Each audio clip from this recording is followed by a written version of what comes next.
ये आपका एक्सरसाइज 3.5 का सेकंड क्वेश्चन का फर्स्ट पार्ट। यहां आपसे क्या पूछा गया है, ए और बी के किस मान के लिए इन दो समीकरणों के हल अपरिमित रूप से अनेक होंगे। तो इसके लिए अपरिमित रूप से अनेक के लिए क्या कंडीशन होती थी, मैं यहां लिख देता हूं। आपने पढ़ा था a1 बटे a2, b1 बटे b2 और c1 बटे c2, तीनों क्या होते हैं, बराबर। किसके लिए, अगर अपरिमित रूप से अनेक हल हो। तो इसके हिसाब से a1 यहां पर कितना है, यहां a1 तो कितना है 2 बटे a2 कितना है, x का ही यहां पे गुणांक a माइनस बी बराबर 3 बटे में a जमा बी बराबर c1 कितना है 7 बटे 3a जमा बी माइनस 2। तो ये आपका होगा। यदि इन समीकरणों के अपरिमित रूप से अनेक हल हैं तो a1 बटे a2 ये तीनों अनुपात बराबर होंगे। इन तीनों अनुपातों के हिसाब से मैंने ये निकाल लिया, तो ये बराबर होंगे। अब यहां से a और b का कैसे मान निकाला जाए, तो इसके लिए आप क्या कीजिए, एक बार पहली दो को लीजिए, पहले दो अनुपात को, क्यों दोनों बराबर हैं, तो यहां से एक समीकरण बन जाएगी। एक बार अगले दो को लीजिए, यहां से भी एक समीकरण बन जाएगी और a और b का मान आ जाएगा। तो यहां पर पहले दो लेने से 2 बटे a माइनस बी बराबर 3 बटे a जमा बी, आर पर गुणा करो, क्या आ जाएगा 2 की इसके साथ गुणा 2a जमा 2 की और b की गुणा 2b बराबर। अब इसकी इसके साथ करेंगे हमेशा ऊपर ही, 3 की इसके साथ करेंगे तो 3 गुणा a 3a माइनस 3 गुणा b 3b। तो इस प्रकार से हमने इसको कर दिया।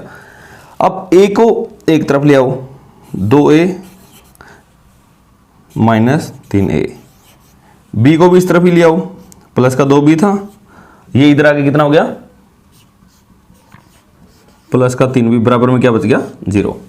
a और b की सारी रकम एक तरफ ले आओ और बिना a b की एक तरफ, 2a में से 3a गया माइनस का a, 2b और 3b प्लस का 5b बराबर 0।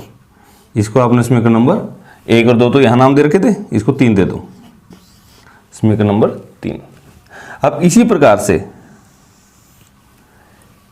दूसरी और तीसरी को ले लो, पहली तीसरी भी ले सकते हो, अब दूसरी तीसरी ले लो, 3 बटे a जमा बी 7 बटे 3a जमा बी माइनस 2। एक समीकरण तो यहां से बन गई। अब r पर गुणा कर दो, 3 की इसके साथ करोगे लेकिन करना ऊपर, 3 तिये 9a जमा 3 की और b की गुणा 3b, 3 की और 2 की गुणा 6 माइनस का 6 बराबर। अब इसकी इसके साथ r पर गुणा करोगे तो 7 की इसके साथ गुणा करोगे कितना हो जाएगा 7a जमा 7b। तो अब सब एक तरफ ले आओ, 9a जमा 3b, 7a को इस तरफ लेके आओगे माइनस का 7a और 7b को भी इस तरफ लेके आओगे माइनस का 7b बराबर। इसको दूसरी तरफ ले जाता हूं मैं, क्योंकि बिना a b की रकम है ना, तो माइनस 7 उस तरफ जाके क्या हो गया प्लस का 6। 9a में से 7a गया 2a, ये एक तो प्लस का 3 भी है कि माइनस का 7 भी, ये प्लस का है ये माइनस का तो घटेगी, 7 में से 3 गया 4b, निशान किसका जो बड़ी है माइनस का बराबर 6। इसको मैं समीकरण नंबर 4 कह सकता हूं, लेकिन मुझे साफ दिख रहा है कि यहाँ 2 से भाग होती है 2 कॉमन आता है, तो पहले 2 कॉमन ले लेता हूं। 2 कॉमन लेने से a माइनस 2b बराबर 6। फिर यहां से 2 कॉमन ले लिया, a माइनस 2b बराबर 6, ये 2 कॉमन लिया था, बटे में कर दूं 2 के 6 बटे 2, 2 एकम 2 2 तिये 6।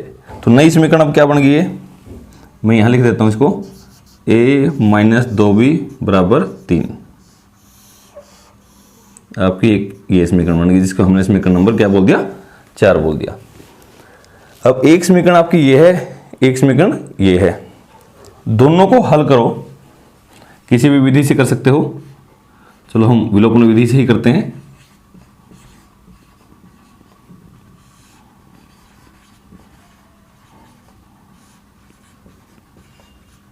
विलोपन विधि से इस समीकरण को यहाँ ले आओ, माइनस का a जमा 5b बराबर 0,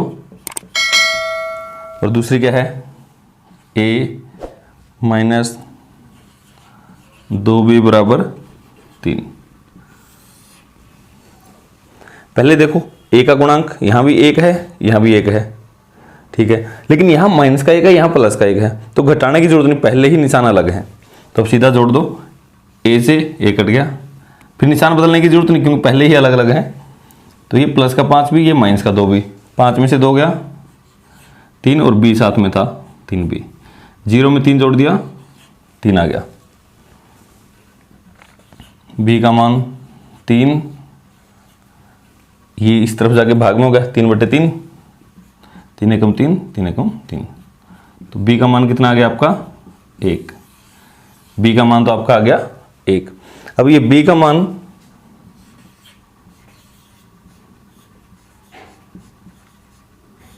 समीकरण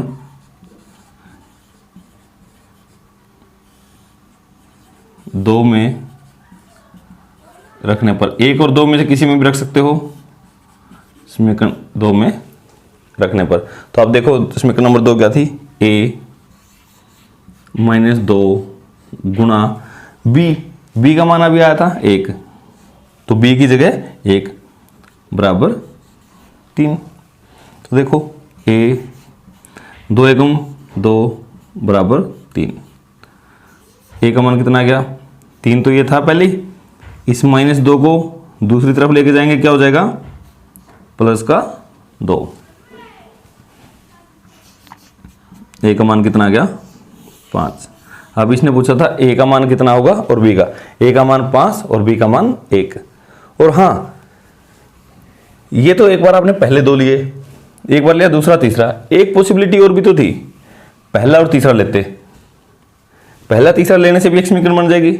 अगर आपको तसल्ली करनी है कि जो आपके मान हैं ये सही हैं, तो आप क्या कर सकते हो, आप अभी तो यहाँ तक करना, वैसे बता रहा हूँ मैं, आप चेक कर सकते हो, पहला और तीसरा उन दोनों को आप लीजिए, दोनों को बराबर रखो, बराबर रख के एक समीकरण बन जाएगी। उस समीकरण में a का मान ये और b का मान ये रख के देखो, यदि उसकी लेफ्ट और राइट दोनों तरफ बराबर आ जाएं तो इसका मतलब आपके मान सही हैं। तो ये चेक करने का तरीका है। दूसरे का दूसरा भाग, इसमें इसने क्या दिया है, 2 समीकरण दे रखी है और आपसे पूछा है कि k का किस मान के लिए, इस समीकरण में यहाँ पर k है, यहाँ भी k है, तो k के किस मान के लिए इन समीकरणों का कोई हल नहीं होगा। तो सबसे पहले तो आपको जो चैप्टर की शुरुआत में कंडीशन बताई गई थी उसके हिसाब से देखो कि कोई हल नहीं के लिए क्या कंडीशन थी। मैं यहाँ लिख देता हूँ a1/a2 और b1/b2, ये दोनों तो बराबर होती थी, लेकिन c1/c2 के बराबर नहीं होती थी। तो इस कंडीशन के हिसाब से आपके मान आएंगे। तो यहां पर देखो a1/a2, a1 कौन है, x का गुणांक कितना था 3/a2 है, इस x का गुणांक 2 के -1 बराबर b1, इस y का गुणांक 1, यहां पर इसका गुणांक के -1, तीसरा बराबर नहीं क्योंकि यहां पर बराबर नहीं, कितना है 1/2 के +1।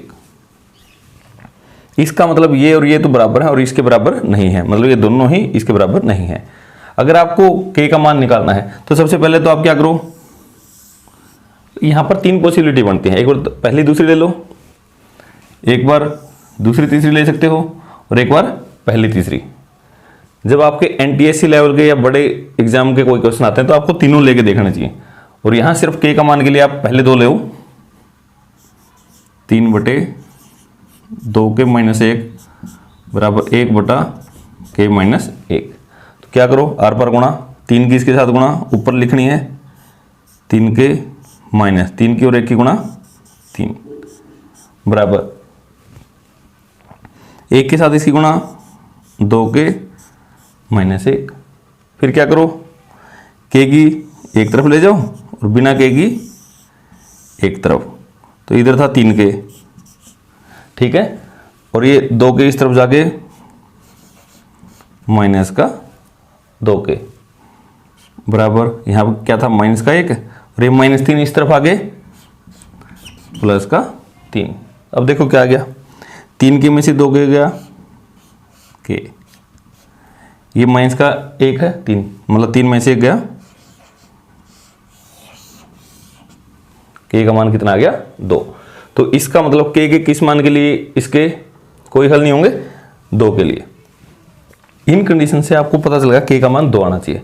मैं आगे इसकी बात करता हूं, जब आप कंपटीशन एग्जाम में बैठते हो तो उस वक्त कैसा और निकालना है। आप दूसरी और तीसरी को ले, यहां से क्या है 1 बटा के माइनस 1 बराबर नहीं है 1 बटा 2 के जमा 1।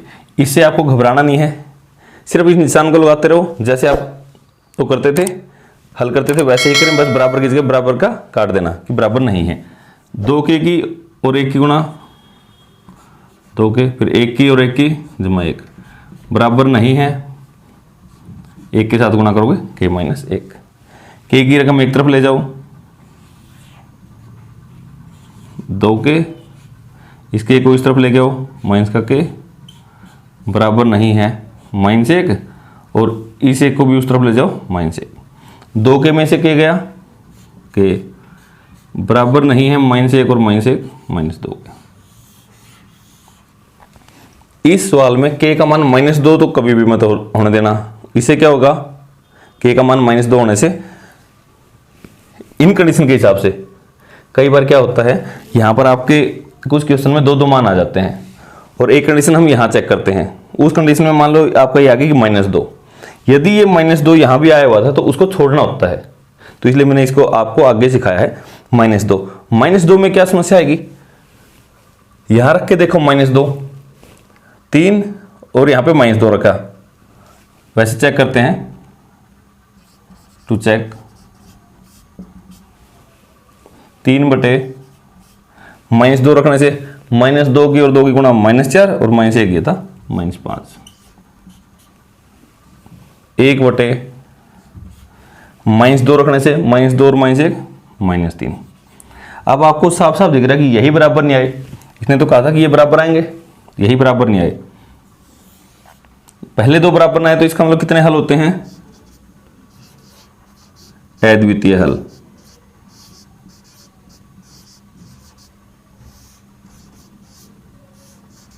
अद्वितीय हल इसका मतलब यदि के का मान -2 हो गया इस सवाल में तो अद्वितीय हल आएंगे। तो आपको तो क्या निकालना था, कोई हल नहीं।